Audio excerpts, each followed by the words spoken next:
Saudara-saudara dan teman-teman sekalian, jumpa lagi dengan PJP Ginting Channel Opini Kebangsaan yang selalu berupaya menghidupkan kewarasan.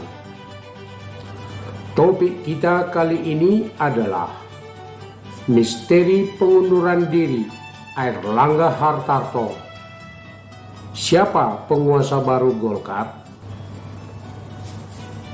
Sebuah kejutan besar telah terjadi dalam dunia politik Indonesia, di mana Airlangga Hartarto yang selama ini dikenal sebagai sosok penting di Partai Golkar secara tiba-tiba mengundurkan diri dari jabatannya sebagai Ketua Umum.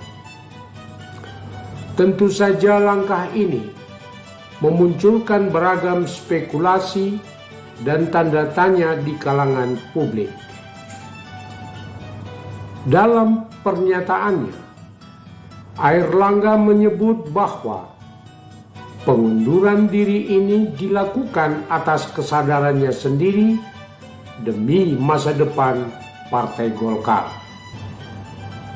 Namun di luar sana, isu-isu yang beredar tak bisa diabaikan begitu saja. Ada yang menduga bahwa keputusan ini diambil karena adanya tekanan dari kekuatan besar yang tak terlihat, dengan cara mengangkat kembali kasus-kasus hukum yang diduga membelit Airlangga Hartarto, yang menurut informasi ada 12 kasus hukum yang harus dihadapi oleh Airlangga Hartarto apabila dia tidak mengundurkan diri. Sebagaimana kita ketahui, salah satu kasus hukum yang terakhir beredar ialah dipanggilnya Airlangga Hartarto oleh pihak Kejaksaan Agung dalam kasus CPO.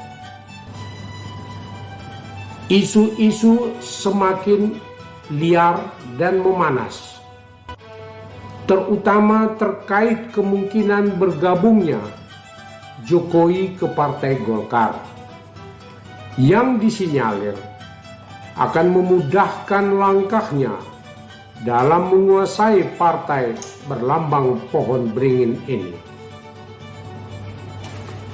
Obrolan yang berkembang di masyarakat bahwa tukang kayu sedang menumbangkan pohon beringin. Mundur atau dimundurkan? Pertanyaan ini menjadi sorotan utama di berbagai media massa maupun media sosial.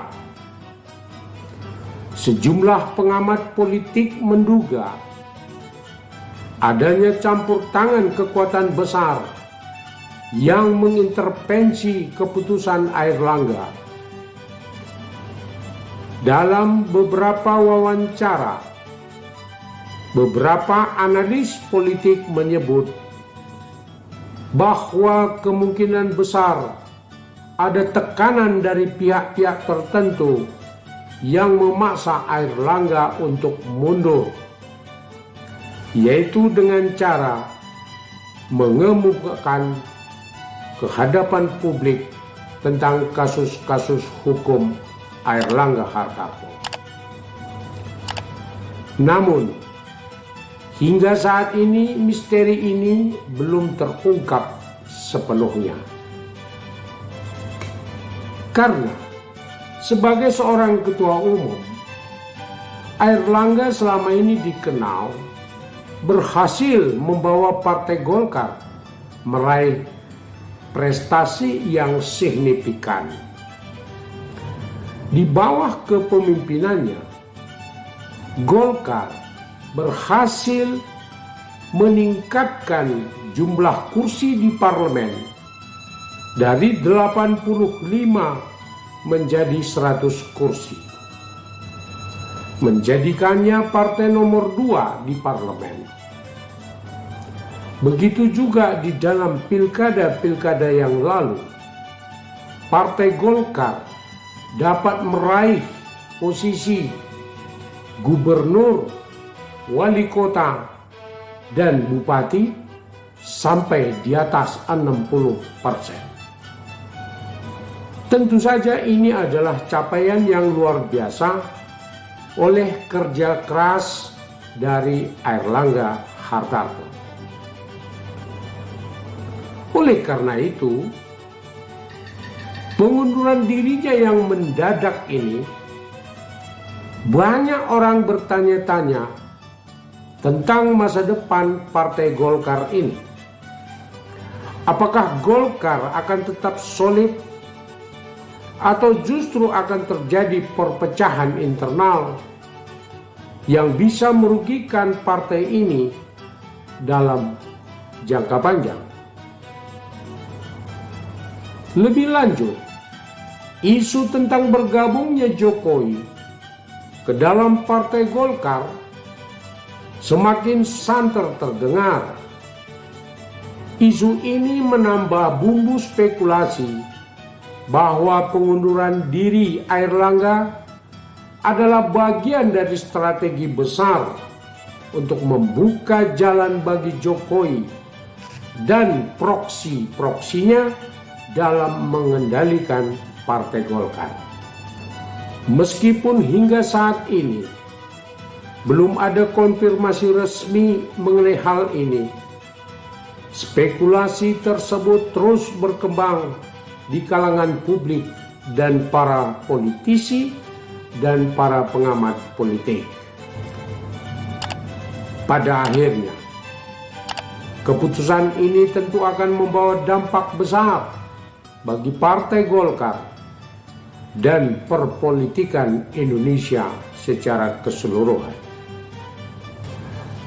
Bila di kemudian hari terbukti benar bahwa intervensi kekuasaan yang begitu besar yang mengharuskan Airlangga Hartarto harus mundur, ini berarti menjadi kode keras bagi partai-partai politik yang lain yang juga bisa mengalami hal yang sama. Kita sebagai rakyat menantikan bagaimana perkembangan selanjutnya. Siapa yang akan menggantikan posisi Airlangga? Apakah Bahlil yang merupakan proksi Jokowi atau Jokowi sendiri dengan cara merubah anggaran dasar dan anggaran rumah tangga Partai Golkar? Sebab bila merujuk kepada anggaran dasar dan anggaran rumah tangga, tidak memungkinkan bagi Jokowi untuk bisa menjadi ketua umum Partai Golkar. Hal ini mudah saja dilakukan oleh Jokowi dengan perangkat kekuasaannya, sebagaimana yang dia lakukan terhadap Mahkamah Konstitusi, Mahkamah Agung, KPK, TNI, dan Polri. Dan apa dampaknya bagi peta politik Indonesia menuju pemilu dan pilkada mendatang? Saudara, untuk sementara ini, dunia politik Indonesia sangat gonjang-ganjing dan mengarah pada kegelapan politik di Indonesia karena intervensi kekuasaan telah begitu besar dan merasuk ke semua partai-partai politik. Kita sebagai rakyat percaya bahwa apa yang sedang terjadi di Partai Golkar tidak berhenti di situ saja, bahwa masih ada partai politik lain yang akan diobok-obok oleh kekuasaan. Saudara sekalian, demikian pembahasan kita kali ini. Mari bersama-sama kita selamatkan partai politik dan demokrasi. Karena bagaimanapun juga, partai politik adalah tiang demokrasi. Kehancuran partai politik oleh kekuasaan itu artinya sama saja dengan kehancuran demokrasi. Karena undang-undang mengisyaratkan bahwa partai politik adalah saluran aspirasi daripada rakyat untuk memperjuangkan hak pilihnya. Bila suara rakyat sudah tidak mempunyai saluran lagi, itu artinya kita telah membunuh demokrasi. Oleh karena itu, tidak ada jalan lain. Rakyat harus bersatu padu untuk tetap mempertahankan independensi partai politik dalam upaya untuk tetap menghidupkan demokrasi.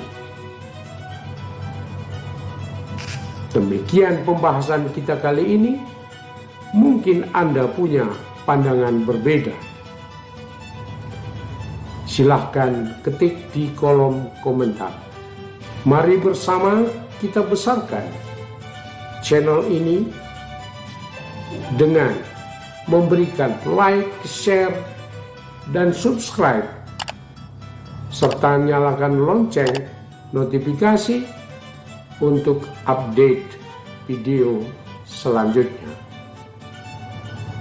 Mari kita terus belajar dan berdiskusi untuk membangun Indonesia lebih baik melalui jalan demokrasi. Sampai jumpa di video selanjutnya. Salam dari PJP Giting Channel Opini Kebangsaan. Terima kasih.